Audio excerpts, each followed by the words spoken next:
നമുക്ക് താങ്ങണ 2 or 3 തൊഴിൽ പഠിക്കണം. എന്നിട്ട് എന്ത് ചെയ്യണം? ആദ്യം കിട്ടുന്ന ജോലിക്കാട് കയറുക. ആദ്യം ഏത് ജോലിയാണ് അതിന് കയറുക. ആട് വിസയാണ്, ആട് വിസക്കാട് പോവന്നെ. നബി സല്ലല്ലാഹു അലൈഹി വസല്ലം ആദ്യം ചെയ്ത ജോലി അത് ആട് നോക്കലല്ലേ, പിന്നല്ലേ കച്ചവടത്തേക്ക് ഇറങ്ങിയത്. അപ്പൊ ഞാനിവിടെ ഒരു കോഴ്സ് പാസ്സായിട്ടുണ്ട്, അതിൽ ജോലി കിട്ടണമെന്നേ ഇറങ്ങുള്ളൂ പറഞ്ഞ് നിന്നാൽ ആ നിൽക്കണോടത്ത് നിൽക്കാം, ഇറങ്ങലുണ്ടാവില്ല.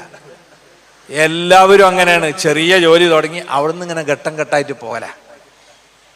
കോണിമക്കൂടെ കയറാൻ പഠിക്കണം, ലിഫ്റ്റിന് കയറാൻ നിൽക്കരുത്, എന്നാലേ പുരോഗതി ഉണ്ടാവും.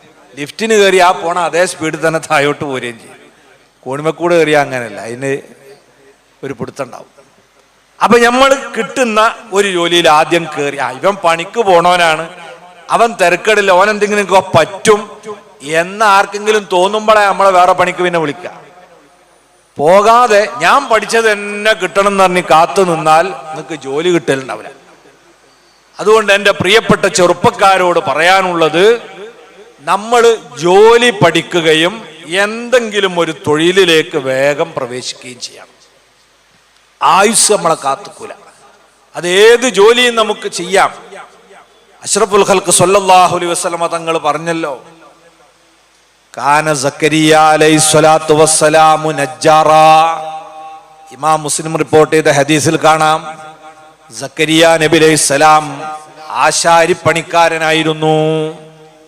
പ്രവാചകന്മാരെടുത്ത ജോലിയാണ് ആശാരിപ്പണി. അത് ഏതെങ്കിലും വർഗത്തിനോ മതത്തിനോ ജാതിക്കോ ഒന്നും തീരെഴുതപ്പെട്ട ജോലിയല്ല. അതേപോലെ മഹാനായ സയ്യിദുന ദാവൂദ് നബി അലൈഹിസ്സലാം കൊല്ലപ്പണിക്കാരനായിരുന്നു. ഇരുമ്പ് കൊണ്ട് ആയുധങ്ങൾ നിർമ്മിക്കുന്ന ജോലിക്കാരനായിരുന്നു ദാവൂദ് നബി അലൈഹിസ്സലാം. മുഹമ്മദ് മുസ്തഫ സ്വല്ലല്ലാഹു അലൈഹി വസല്ലം തങ്ങൾ കച്ചവടക്കാരനായിരുന്നു. വ്യത്യസ്തമായ ജോലി, അതൊക്കെ നമ്മൾക്ക് സ്വീകരിക്കാം. അങ്ങനെ 1 or 2 ജോലി പഠിച്ച് വേഗം ജോലിയിൽ പ്രവേശിക്കും. തൊഴിലെടുക്കുന്നവനോട് അള്ളാഹുവിന് വലിയ ഇഷ്ടമാണ്. അഷ്റഫുൽ ഖൽഖ് സ്വല്ലല്ലാഹു അലൈഹി വസല്ലം തങ്ങൾ പറഞ്ഞു, ഇന്നല്ലാഹ യുഹിബ്ബുൽ മുഅ്മിനൽ മുഹ്തരിഫാ. അല്ലാഹു സുബ്ഹാനഹു വ തആല ജോലി ചെയ്യുന്ന വിശ്വാസിയെ ഇഷ്ടപ്പെടുന്നു. ഒക്കെ നമ്മൾ വിശ്വസിക്കുന്ന പടച്ചോൻ തൊഴിലാളികളെ പ്രിയം വെക്കുന്ന പടച്ചോനാണ്. ജോലി ചെയ്യുന്നവരോട് വലിയ ഇഷ്ടമുള്ള ആളാണ് നമ്മളെ റബ്ബ്. പണിക്ക് പോകാത്തവനോട് പടച്ചോന് താല്പര്യമില്ല. അതുകൊണ്ട് ജോലി ചെയ്യണം. ഇനി പ്രായമൊക്കെ ആയാലും എന്തെങ്കിലും ഒരു ഏർപ്പാടുണ്ടാണ് എപ്പോഴും നല്ലതാണ്. നബി സല്ലല്ലാഹു അലൈഹി വസല്ലം തങ്ങൾ ഒരു മാതൃക പറഞ്ഞത് കാണാം. മാ അക്കല അഹദുൻ ത്വആമൻ ഖത്തു ഖൈറൻ മിൻ അൻ യഅകുല മിൻ അമലി യദൈഹി. ഒരാളും സ്വന്തം കൈകൊണ്ട് ഉപജീവനം നയിക്കുന്നതിനേക്കാൾ മെച്ചപ്പെട്ട ഒരു ജീവിതം ആരും നയിച്ചിട്ടില്ല.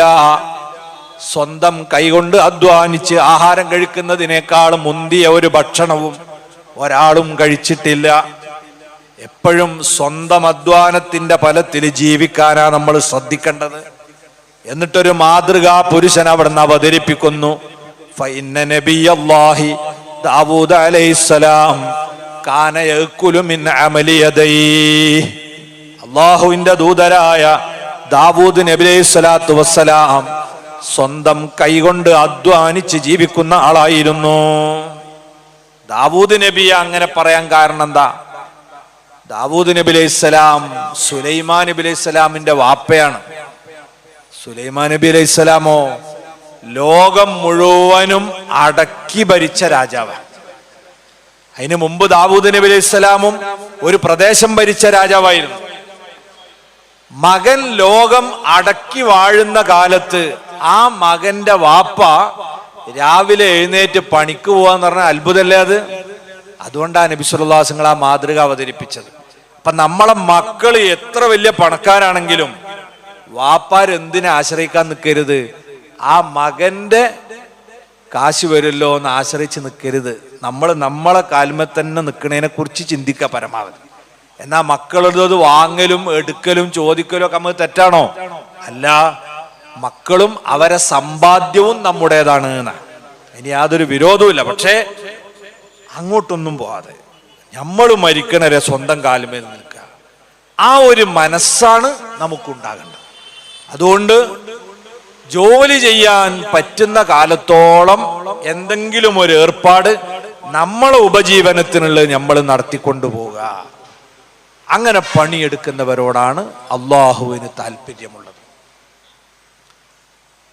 ഇനി നമ്മൾ ശ്രദ്ധിക്കേണ്ടത്, ഈ ജോലി ചെയ്യാതെ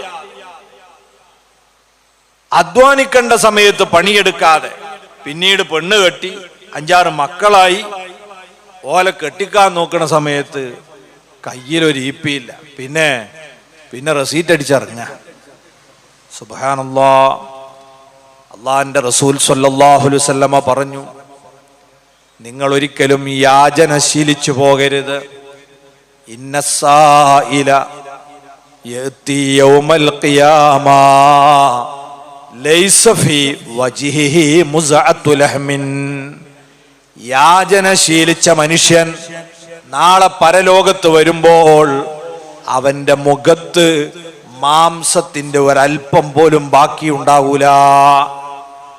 അക്ഷരാർത്ഥത്തിൽ മുഖം കെട്ടിട്ടാണ് അവൻ പരലോകത്ത് വരിക. ഈ യാചന ഒരു മുഖം കെട്ട പരിപാടിയാണല്ലോ.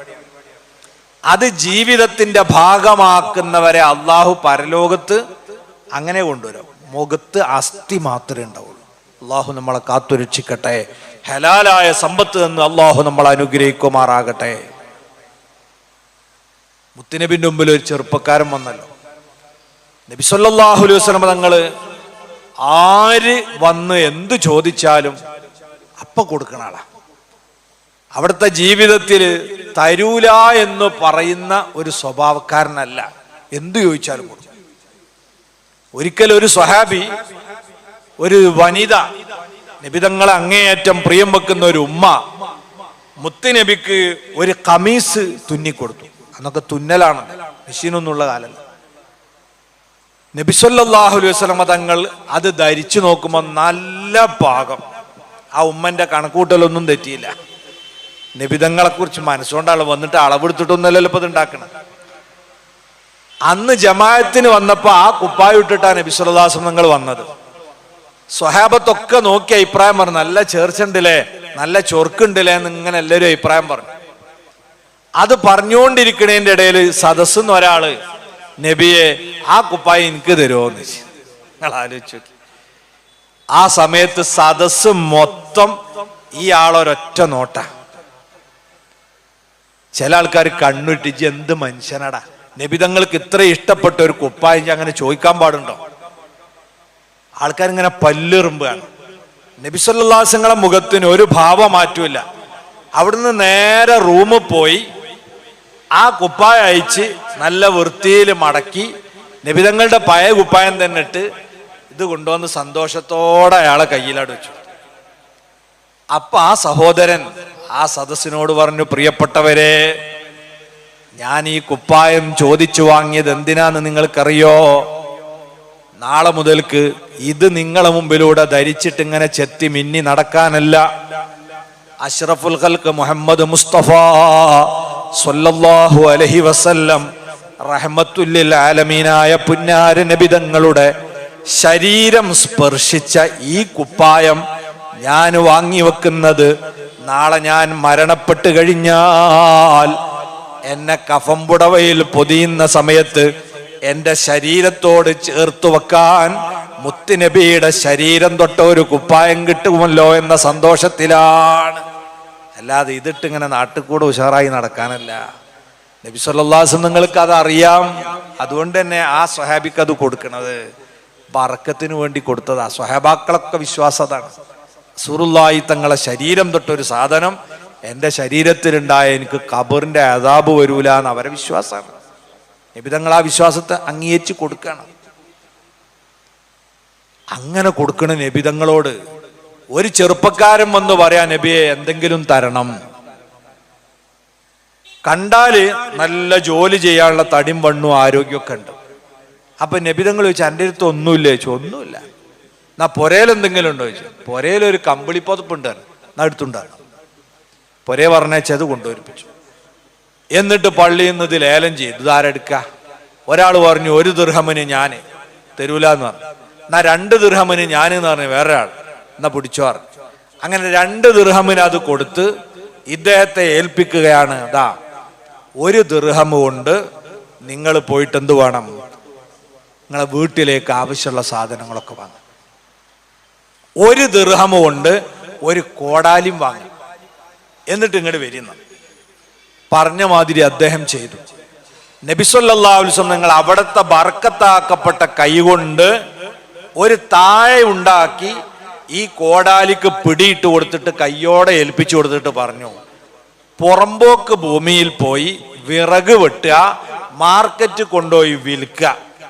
വിറ്റിട്ട് ചെയ്യേണ്ടതാ നബി നിങ്ങൾ പ്രത്യേകം പറഞ്ഞത്. അത് അങ്ങനെ തന്നെ തീർക്കരുത്. പകുതിക്ക് വീട്ടിലേക്കുള്ള ചെലവിനുള്ള സാധനം വാങ്ങുക, പകുതി സൂക്ഷിച്ച് സമ്പാദിക്കുക.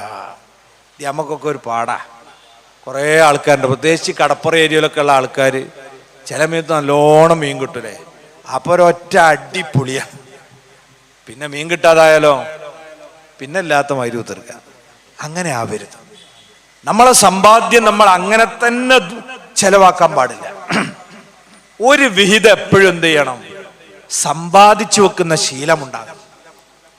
ഈ സ്വഹാബി അദ്ദേഹം പണിക്ക് പോയി, ആദ്യമായിട്ട് പണിക്കുക.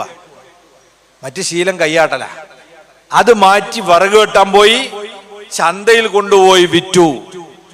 ഇന്നത്തെ വിറക് വിറ്റിട്ട് 2 വെള്ളി നാണയം കിട്ടി. അദ്ദേഹം 1 വെള്ളി നാണയത്തിന് വീട്ടിലേക്കുള്ള ചരക്കുകളൊക്കെ വാങ്ങുകയാണ്. വല്ലാത്തൊരു സന്തോഷം. സ്വന്തം അധ്വാനത്തിന്റെ ഫലം കൊണ്ട് മക്കൾക്കും ഭാര്യമാർക്കും ആഹാരത്തിനുള്ളത് വാങ്ങിക്കൊണ്ടുപോകുമ്പോൾ അതൊരു വല്ലാത്ത മധുരമാണ്. 1 ദിർഹം അയാൾ സൂക്ഷിച്ചു വെക്കുകയാണ്. ജോലി തുടർന്നു. നിബിതങ്ങളെ നിർദ്ദേശമനുസരിച്ച് 15 ദിവസം കഴിഞ്ഞ് പുന്നാര നബിതങ്ങളത്തേക്ക് തിരിച്ചു ചെന്നു. അദ്ദേഹം പറഞ്ഞു, നബിയേ, ഇപ്പോൾ ഞാനിതാ 15 വെള്ളി നാണയങ്ങളുടെ മുതലാളിയാകുന്നു. ഇങ്ങനെയാണ് നബിതങ്ങള് യാചന നിർത്തിച്ച് തൊഴിലെടുക്കാൻ വേണ്ടി പരിശീലിപ്പ്. ഇനി നമുക്കൊക്കെ പാടാം. നമ്മളൊക്കെ എടുത്ത് പല ആൾക്കാരും വരലില്ല. അപ്പൊ ഒന്നിക്ക് നമ്മൾ ചീത്ത പറയും, എന്തായാലും പാടില്ല. ഫഅമ്മസ്സായില ഫലാ തൻഹർന, ചോദിച്ചു വരുന്നവനെ ചീത്ത വിളിക്കാനൊന്നും പാടില്ല. പറ്റുമെങ്കിൽ എന്തേലും കൊടുക്കുക, അല്ലെങ്കിൽ നല്ല വർത്താനം പറയാം. അതല്ല, നബി സല്ലല്ലാഹു അലൈഹി വസല്ലം ചെയ്തതുപോലെ ചെയ്യലാണ് ഏറ്റവും നല്ലത്. ജോലി എന്തെങ്കിലും എടുക്കാൻ പറ്റിയ ആളാണെങ്കിൽ അതിനെക്കുറിച്ച് ആലോചിച്ച് ഇയാളെ സ്വന്തം കാലുമേൽ നിർത്താൻ നമ്മൾക്ക് എന്ത് ചെയ്യാൻ പറ്റുമെന്ന് ചിന്തിക്കുക. ഏത് മനുഷ്യനും എന്തെങ്കിലുമൊക്കെ ചെയ്യാൻ കഴിയും. നമ്മൾ കാണുന്നില്ല, ഭിന്നശേഷിക്കാരായ ആളുകളൊക്കെ അത്ഭുതം സൃഷ്ടിക്കുന്നുണ്ട്. അപ്പൊ അവരെ ഏതെങ്കിലും ഒരു വഴിയിലേക്ക് തിരിച്ചു വിട്ടുകൊടുത്ത് യാചനയിൽ നിന്ന് പിന്തിരിപ്പിച്ച് അവരുടെ കർമ്മശേഷിയെ അവരെ ജീവിതോപാധി കണ്ടെത്താനുള്ള മാർഗത്തിനായി ഉപയോഗിക്കാൻ നമ്മൾ പരിശീലനം കൊടുക്കണം. അങ്ങനെ നമ്മൾ വേണ്ടത്.